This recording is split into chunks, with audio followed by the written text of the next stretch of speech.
As Bonnie Bishop explains, an alleged suspect in that case arrested today during an FBI operation in Massachusetts. In the early hours of October 29, 2025, Massachusetts faced an unprecedented breach of public trust. A routine federal investigation into suspicious packages led to the arrest of Lamar Cook, Deputy Director of Governor Maura Healey's Western Massachusetts office, revealing that the corridors of power had been exploited for criminal purposes. Cook's office had been used to traffic cartel-grade cocaine, complete with firearms and large sums of cash, hidden within state-issued courier systems. The arrest was not just about one man's misconduct. It exposed a systemic failure, showing that institutions designed to protect the public could be weaponized from within. What began in Springfield would quickly expand statewide, prompting a sweeping investigation into integrity, accountability, and corruption, leaving Massachusetts forced to confront the fragility of trust in its government and the resilience required to restore it. The arrest of Lamar Cook federal agents executed a coordinated early morning raid at Cook's Springfield office, recovering kilograms of cocaine, a firearm, ammunition, and cash. Cook, a senior state official, had used his position to authorize courier shipments that masked illicit drug trafficking.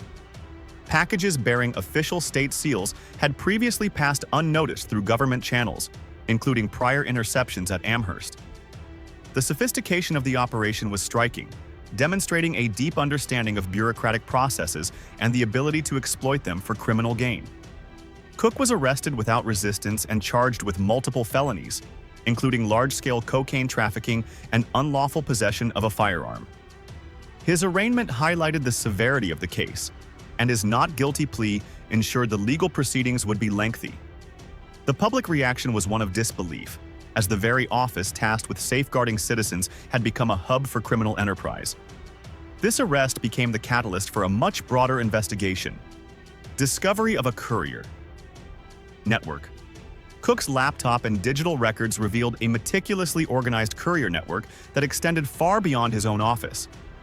Analysts decrypted spreadsheets and files that documented shipment dates, parcel weights, and routes, showing a recurring pattern of illicit activity masquerading as official government correspondence. Each package carried identifiers identical to those used in previous seizures, demonstrating a systematic and deliberate misuse of state infrastructure. Investigators concluded that Cook's operation had transformed legitimate bureaucratic channels into a conduit for cartel-grade cocaine, valued at nearly $1 million per shipment. The investigation underscored how administrative authority, intended for efficiency, had been exploited to bypass oversight and conceal criminal activity. This discovery reframed the case, revealing that the problem was not limited to one rogue official, but potentially involved a broader network embedded within Massachusetts public institutions. Statewide expansion, integrity sweep. Following Cook's arrest, the federal integrity sweep expanded across Massachusetts to identify all state facilities connected to his courier network. Simultaneous raids targeted offices in Amherst, Holyoke, Worcester, and Boston, uncovering a trail of irregular packages, shell corporations, and unauthorized financial transfers. Agents worked rapidly to secure evidence, execute search warrants, and suspend implicated employees. The operation highlighted the depth of Cook's influence and revealed that the misuse of government logistics was not isolated. Each targeted facility carried parcels disguised as legitimate state correspondence, bypassing standard checks through administrative loopholes. Internal audits and ongoing investigations suggested a systemic problem. A culture of assumed integrity allowed criminals to operate unnoticed. This phase of the operation showed that combating corruption required not only arrests, but a coordinated and comprehensive approach to dismantle a network that had embedded itself across multiple government agencies. Evidence of widespread misuse. The integrity sweep uncovered an elaborate pattern of deception, with courier routes, procurement channels, and financial transactions co-opted to move drugs and launder money. Duplicate vendor accounts, shell corporations, and unauthorized transfers to accounts in Providence and San Juan suggested sophistication in financial manipulation. Packages labeled as state correspondence masked the movement of millions in illicit funds and narcotics. Investigators emphasized that Cook's credentials allowed him to authorize high-value shipments without oversight, illustrating how administrative privileges had been exploited. Employees' actions, whether negligent or complicit, had amplified the network's reach. Internal memos indicated that at least 3 additional offices were under review, hinting at the network's broader implications. Beyond criminal activity, the operation revealed a culture of complacency and assumed honesty within the bureaucracy. Political fallout and public reaction. News of Cook's arrest and the integrity sweep quickly dominated headlines, generating widespread political and public outrage. Governor Healey's office condemned Cook's actions as unacceptable and a major breach of public trust, emphasizing immediate termination. Opposition leaders criticized the administration for negligence, while supporters framed corruption as a cultural rather than partisan issue. Public trust was shaken as residents grappled with the realization that cartel operations had penetrated the very offices responsible for state governance. Radio and cable media dissected the scandal relentlessly, turning what began as a criminal case into a political crisis. The incident highlighted the fragility of public confidence and the speed at which institutional integrity could erode when oversight failed. Citizens and civic organizations began questioning how much corruption had already taken root, reflecting both fear and the desire for accountability. Suspensions and administrative response. Within days of the raids, 17 state employees were suspended pending review, and multiple courier routes and procurement channels were placed under immediate audit. Laptops, access cards, and personnel records were seized as investigators assessed potential involvement. Offices were sealed, and staff operated under heightened scrutiny, revealing the chilling impact of suspicion within government ranks. The atmosphere at Beacon Hill turned methodical and surgical, with personnel acutely aware that even minor administrative lapses could implicate them in wrongdoing. While no charges had been filed against all suspended employees, the suspension sent a clear message: integrity violations, perceived or actual, would not be tolerated. The state's internal review emphasized prevention and accountability, targeting systemic weaknesses exposed by Cook's exploitation of bureaucratic processes. This stage demonstrated that responding to corruption required both personnel accountability and structural reform to safeguard against future misuse of government authority. Public integrity reform and legislative action. In response to the crisis, Massachusetts lawmakers drafted the Public Integrity Reform Act, establishing an independent ethics oversight body empowered to audit any government branch without prior notice. The bill passed with overwhelming bipartisan support, signaling a collective acknowledgement of institutional vulnerability. Governor Healey announced a temporary integrity task force to review contracts, courier routes, and hiring logs across the executive branch.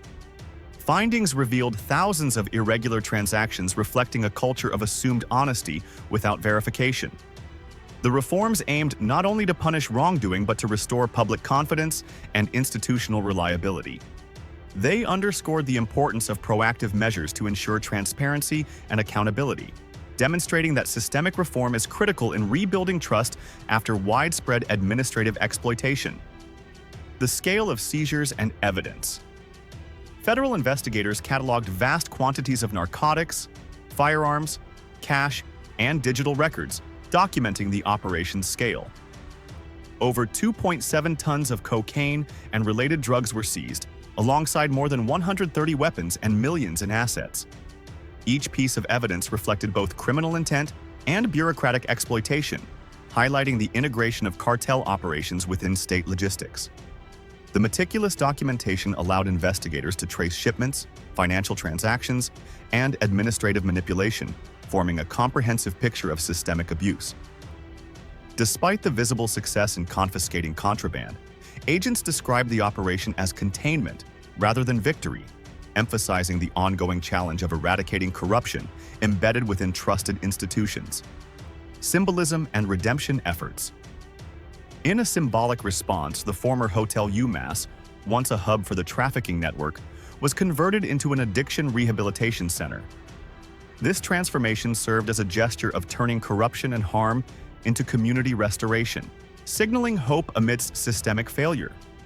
Officials and civic leaders emphasized accountability, transparency, and rehabilitation as complementary strategies to law enforcement. The symbolism underscored that recovery extends beyond punitive measures. It involves reclaiming public spaces, fostering civic responsibility, and addressing the human impact of corruption. Massachusetts began to rebuild both structurally and morally, recognizing that redemption requires persistent vigilance, cultural change, and proactive engagement. Community involvement in ethics programs, independent oversight, and educational initiatives reinforce this broader effort, showing that institutional integrity depends on both legal enforcement and societal commitment to accountability. Long-term impact and reflection. Months after the integrity sweep, Massachusetts continued to reckon with the fallout. Policies were revised, offices repainted, and protocols restructured, but public trust remained fragile. Lamar Cook awaited trial, while civic engagement and oversight mechanisms persisted. The Commonwealth confronted the deeper lesson that corruption often arises from complacency and assumed honesty. The integrity sweep revealed both vulnerability and resilience, highlighting the need for continuous accountability. Public awareness, independent audits, and ethical education became central to long-term prevention. Massachusetts' experience served as a cautionary tale for other states, illustrating that democracy requires vigilance, transparency, and active citizen participation. The crisis reinforced that institutional integrity is fragile, but recovery is possible when systems, communities, and individuals collaborate to confront wrongdoing and rebuild trust. Rebuilding trust. The Massachusetts scandal was not only a story of drugs and corruption, but a profound lesson on trust and accountability. The arrest of a senior official revealed vulnerabilities within the government, prompting statewide investigations, reforms, and civic engagement. Legislative action, community oversight, and symbolic gestures signaled a commitment to restore integrity. Yet the crisis reminded citizens and officials alike that rebuilding trust is ongoing, requiring diligence, transparency, and moral courage. While immediate threats were contained, the broader challenge remains: maintaining vigilance against complacency and exploitation. Massachusetts demonstrated that recovery is possible, but it is neither quick nor absolute. The state's experience offers a blueprint for confronting corruption, while emphasizing that institutional strength is measured not by absence of wrongdoing, but by the courage to confront it head-on.